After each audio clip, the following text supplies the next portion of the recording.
두뇌학자 홍양표 박사의 인간 수업 미드웨스트 대학교 두뇌상담교육학과 주임 교수 홍양표 박사님 자리해 주셨습니다. 할렐루야. 박사님 안녕하세요. 안녕하세요. 반갑습니다. 박사님 반갑습니다. 자, 지금요 홍 박사님과 함께하는 여름 가정 수련회를 우리는 지금 진행하고 있고요. 자, 5대 사고력을 길러보자. 듣는 뇌, 보는 뇌, 읽는 뇌, 또 지난번에 정말 이 말하는 사고력까지 우리가 쭉 길러보면서 오늘은 5번째 시간 쓰는 뇌인 것 같아요. 네. 박사님. 우리가 보통 이렇게 어떤 음식을 하기 위해서는 재료를 막 준비하잖아요. 예. 그럼 이제 그 음식을 잘 만드는 이 과정이 바로 쓰는 뇌입니다. 네. 왜 그러냐면 전체 여기서 봐서 들어가서 그걸 총체적으로 정말 아름답게 표현할 수 있는 가장 좋은 방법이 바로 쓰는 뇌예요. 또 하나는 우리가 뇌는 뭐 할 때 좋아진다? 생각할 때. 그렇죠. 몸은 운동할 때. 그렇죠. 자, 그럼 보세요. 눈으로 볼 때, 들을 때, 말할 때, 쓸 때, 읽을 때. 자, 어느 때 가장 많이 생각을 하나요? 그래도 뭐니 해도 네. 쓸 때죠. 그렇죠. 쓸 때. 제일 생각하게 되죠. 그래서 저는 아이들의 뇌 발달을요, 이 쓰는 것 갖고 합니다. 가장 효과적이에요. 그래서 여러분 이번 방학 때문에 다른 거는 좀 놓칠 수 있지만 이 쓰는 뇌는, 그래서 쓰는 뇌는 한 편이 아니라 시리즈로 가는 겁니다. 그만큼 중요하기 때문에. 그런데 다른 것들은 다 한 편으로 끝냈잖아요. 그렇죠. 그런데 이건 그렇게 중요하다는 거예요. 오늘 쓰는 뇌, 오늘부터 해서요 여러분이 쓰는 뇌에 대해서 우리 사랑하는 자녀들과 함께 또 이 방송을 듣고 있는 여러분도 그냥 꼭 자녀에게만 쓰라고 하지 마시고 그렇죠. 쓰면은 달라지더라고요. 네. 어른들도 마찬가지잖아요. 예를 들어서 이제 한마디 딱 보면 이런 결론을 보면은, 자, 공부 잘하는 학생들의 특징, 메모 잘한다. 공통적 특징이잖아요. 공부 잘하는 애들이 여러 가지 특징이 있지만 그 중에 공통적 특징은 메모를 잘한다. 이거거든요. 그러니까 메모라고 하는 건 늘상 자기가 어떤 기억나는 번뜩이는 아이디어, 또 자기의 일상생활을 꼼꼼하게 쓴다는 거죠. 쓴다는 거는 머리에 있는데 뭐하러 써요? 뭐하러 써요? 머리에 있는데. 그렇죠. 뇌는 망각이에요.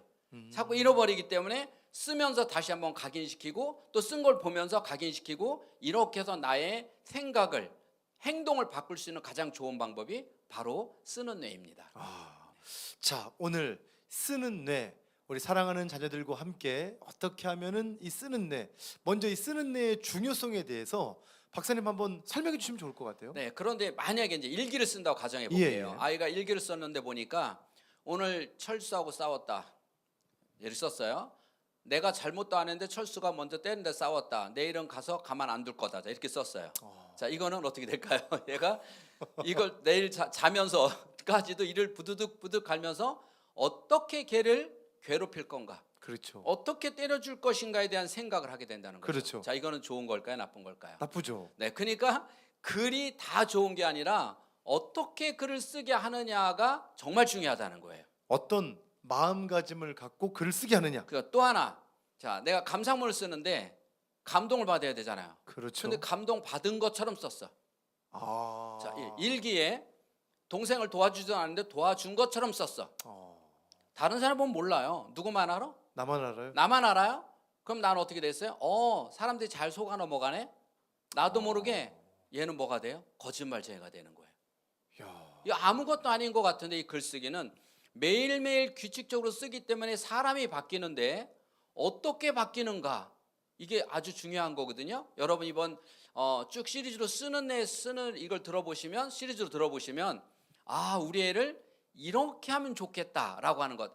예를 들어서 매일매일 감사 편지 쓰기요. 저녁마다 감사한 글을 쓰는 것도 중요하잖아요. 오늘 감사했던 일. 그런데 그거보다 하나 더 나가면 누구에게 감사 편지를 쓰는 거예요. 누구에게. 누구에게? 누구에게. 오늘 예를 들어서 오늘 맛있는 걸 먹어서 감사했다.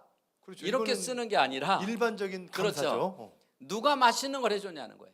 누구한테 감사하냐는 거죠. 그러니까 대상을 놓고 감사하는 걸 쓰게 되면 훨씬 더 우리는 감사한 마음이 자리를 잡는데, 보통은 그냥 오늘 감사한 거 써 이렇게 되잖아요. 그렇죠. 감사할 일 5개 써 이렇게 쓰잖아요. 아니 교회에서도 자녀들한테 네. 3감사, 3회개 네. 뭐 이런 걸 하더라고요. 그러면 3감사에 지금 말씀하신 것처럼 그렇죠. 사실 이것만 적어도 우리는 좀 고맙고 당연하죠. 또 뭐 감사할 수 있으니까. 네네. 그런데 지금 박사님 말씀은 그냥 막연한 감사가 아니라 누구에게 진짜 감사하다는 걸 써라. 그렇죠. 예를 들어 친구가 도와줘서 감사했다. 자, 이렇게 썼어요. 어. 그게 아니라 어떤 친구가 뭘 도와줘서 정말 어떻게 감사했냐.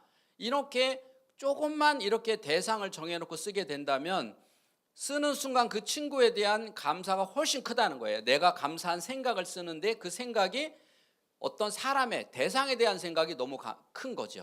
그게 자리를 잡아야 그게 올바로 인격이 만들어진다는 거죠. 자, 여러분 오늘 좀 쓰고 싶으셔요? 어떠셔요? 제가 예전에 군대에서 수양록이라고 매일 아시죠? 써봤죠. 그 안 쓰면 혼나거든요. 네. 검사수예요. 네. 양도 어느 정도 돼야 네. 되고 하는데 제가 나중에 수양록을 봤더니 첫째 날 힘들다 먹고 싶다. 둘째 날 또 먹고 싶다.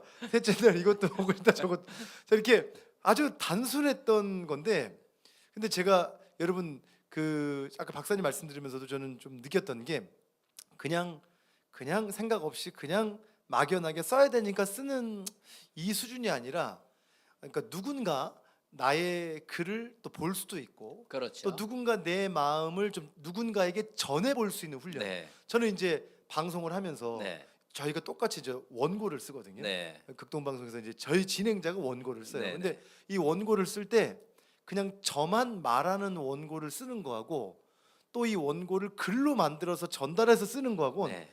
천지 차이예요. 그렇죠. 이게 글을 쓴다는 게 근데 이렇게 보면 돼요. 네. 자, 이제 우선 이런 글을 쓸 수 있는 업을 할 수 있는 사람들은 이제 써야 돼요. 어쩔 수 없이 안 쓸 수 없잖아요.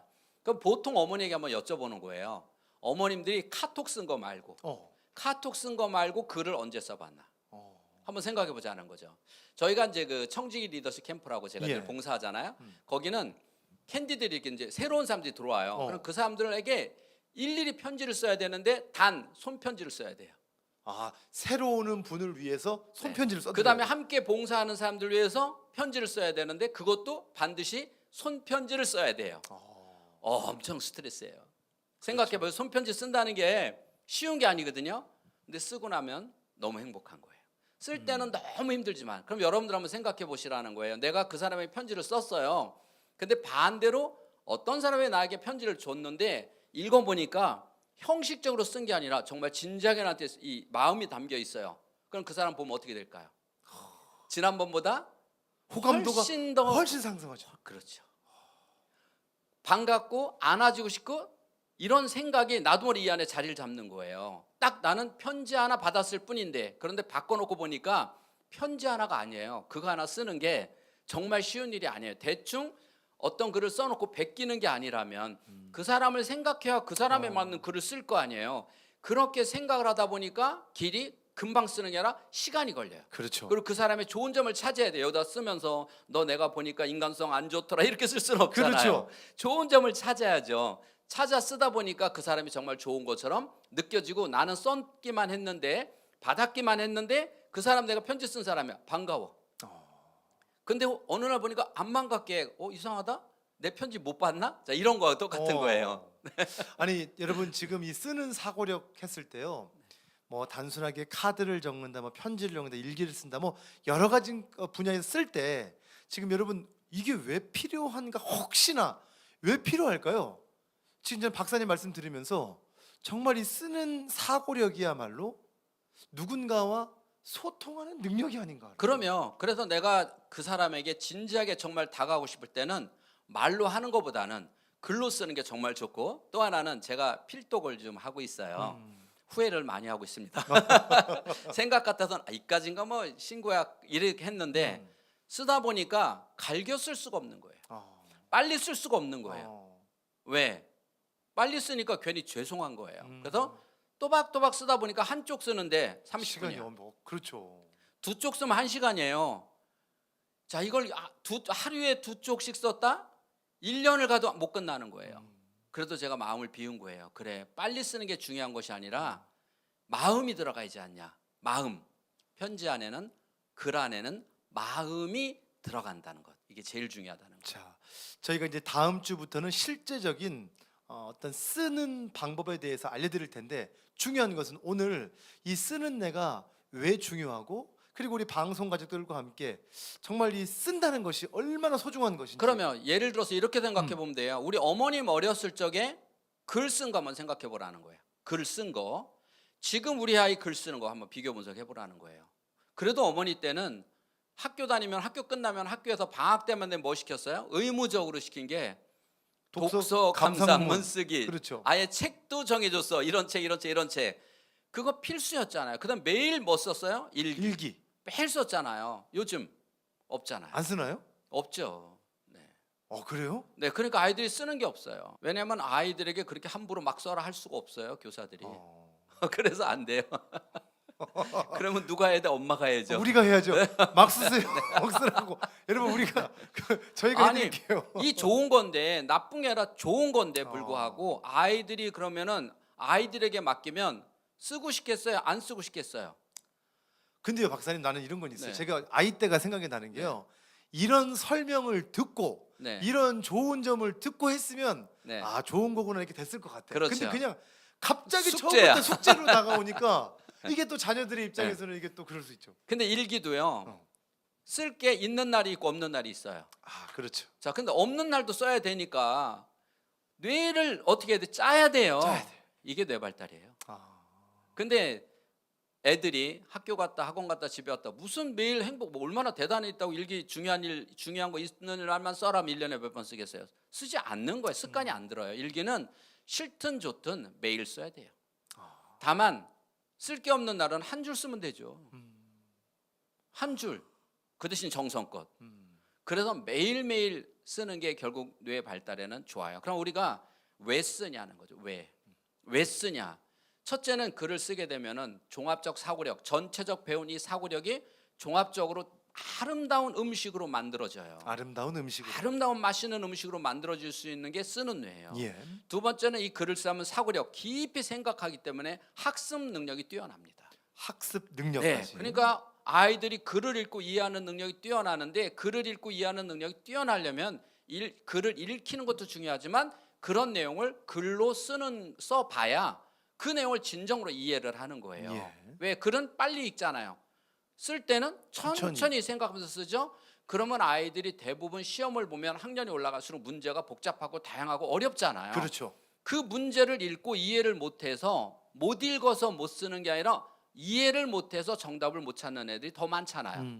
바로 이 글 쓰는 거는 문제를 읽고 듣고 보고 이해하는 능력을 업시켜주는 종합적 사고력의 마지막 포인트입니다.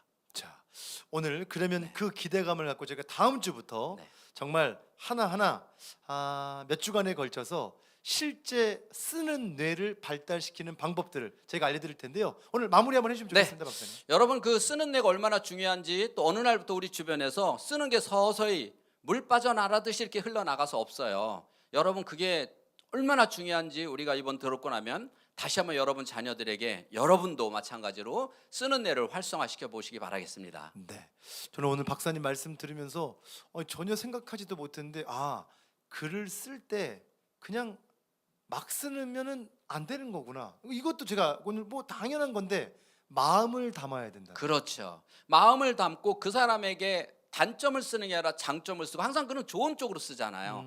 좋은 쪽으로 쓰니까 내 마음이 좋은 마음이 없으면 좋은 글이 나올 수가 없다는 거예요. 그래서 좋은 글을 쓸 수 있는 좋은 생각을 할 수 있는 좋은 마음을 가질 수 있는 그러한 가장 중요한 것이 바로 쓰는 뇌다. 저는 이렇게 감히 말씀을 드릴 수가 있겠습니다. 자, 홍 박사님과 함께하는 여름 가정 수련회 여러분 지금 듣고 보고 읽고 말하고 그리고 오늘 쓰는 뇌 쓰는 사고력 다음 주 또 기대해 주시고요. 저희는 여기서 인사할게요. 지금까지 홍양표 박사님과 함께 했습니다. 박사님 고맙습니다.